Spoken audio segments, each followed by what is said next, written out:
Salut tout le monde, c'est Fred. Euh, Aujourd'hui, on va parler de l'ego et je vais vous expliquer pourquoi l'ego n'est pas votre ami. Alors certes, parfois, il peut être utile, et notamment si on cherche le succès, mais l'ego, c'est surtout la cause de votre souffrance en temps normal. L'ego, c'est votre identité, c'est votre moi extérieur. L'ego, il déteste le moment présent. Donc, voilà, ça c'est quelque chose de très important à savoir. Euh, Si vous faites une liste de choses que vous n'aimez pas, vous mettez une pause et la faire si vous voulez. Faites prendre un papier, un crayon et puis vous marquez vraiment tout ce que vous n'aimez pas. Voilà, paf, voilà. Bon, mettons que vous avez votre liste ou sinon, mettons que vous l'avez pas fait, c'est pas grave.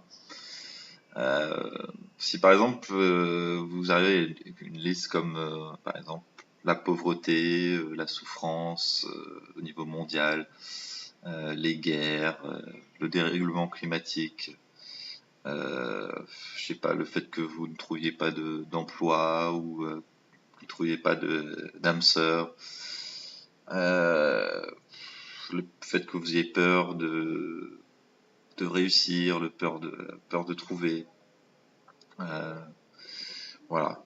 Et ben, en général, toutes ces choses que vous n'aimez pas, et ben, elles sont causées par l'ego, par votre ego.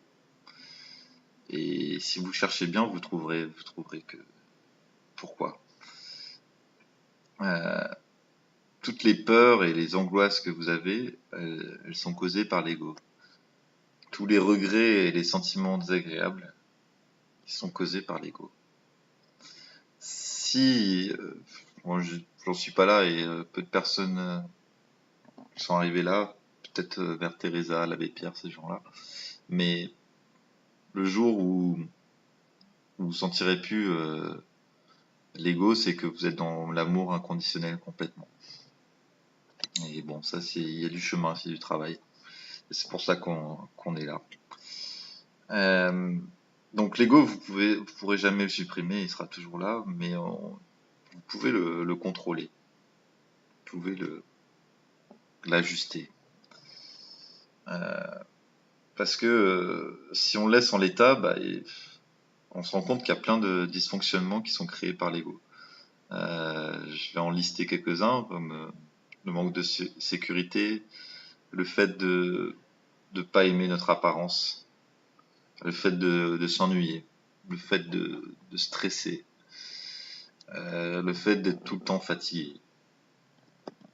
Toutes les addictions en général aussi sont causées par l'ego. Toutes. Et il y en a beaucoup, comme je les ai énumérées dans d'autres vidéos.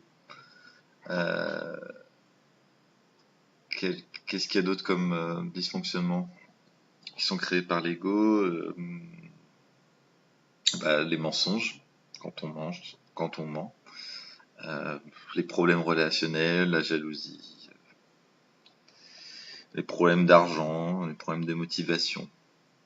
Si vous êtes indécis, si vous êtes bloqué par un boulot que vous n'aimez pas, la pensée obsessionnelle que vous devez bien connaître, le manque d'empathie, le manque d'amour. Enfin bref, tout ça c'est des causes, c'est lié à l'ego. Et si vous changez pas votre vision de la vie, bah, vous allez passer à côté de beaucoup de choses. Et vous allez mourir en vous disant que j'ai plein de regrets. Euh,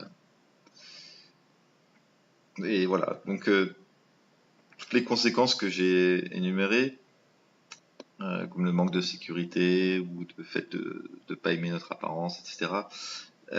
C'est pas des conséquences de votre vie, mais de votre ego. C'est ça qu'il faut que vous compreniez, quoi.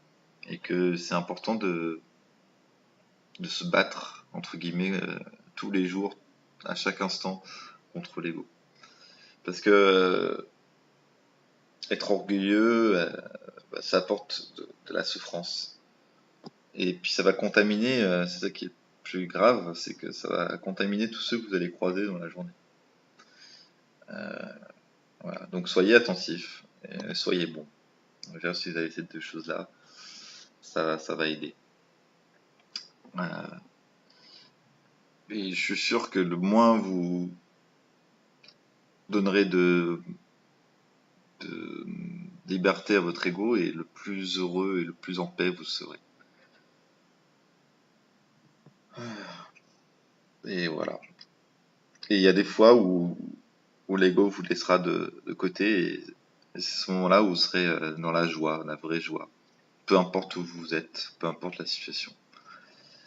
Donc, à chaque fois que vous souffrez, essayez de découvrir en quoi l'ego est impliqué.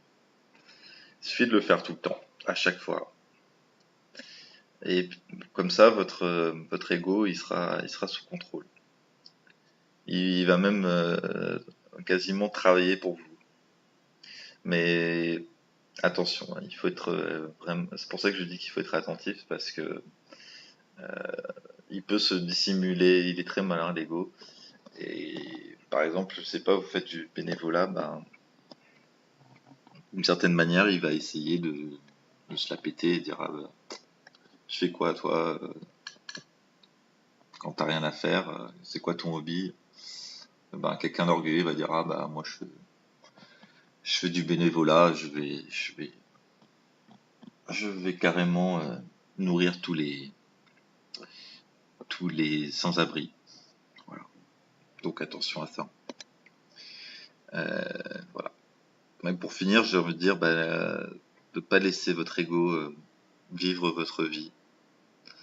Ne laissez pas l'ego vous rabaisser. Ne laissez pas l'ego vous, vous infliger de la peine. Car toutes les vies, toutes les êtres vivants méritent de l'amour et de la bienveillance.